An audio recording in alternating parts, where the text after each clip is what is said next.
Hello guys, welcome to my channel Netcast on Webtech Zone. In this video tutorial, we are going to learn how to request edit access in Google Docs. Okay, if you somebody share file or Google Docs to you, and if there is a if you want to edit it now, how you can send the edit access to the owner. I will show in this video tutorial. So let's start with the video. Before we starting, I request you if you like this video, hit the like button, subscribe my channel, and don't forget comments below. So yeah, in Google Drive you will find the shared folder in shared with me, and this is file which shared by this person to me.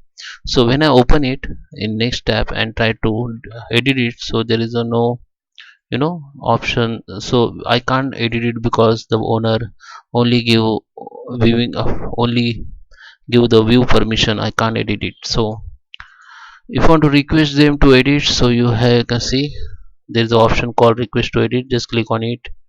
Now you have to write the message to owner that give the access of this edit access. We can edit and just send.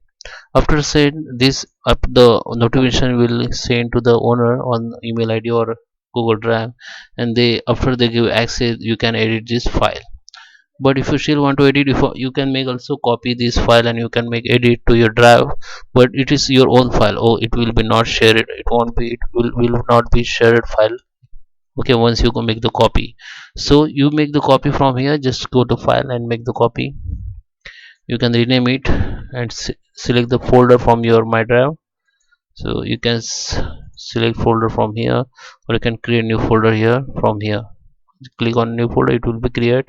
Just select this file and just select and just okay.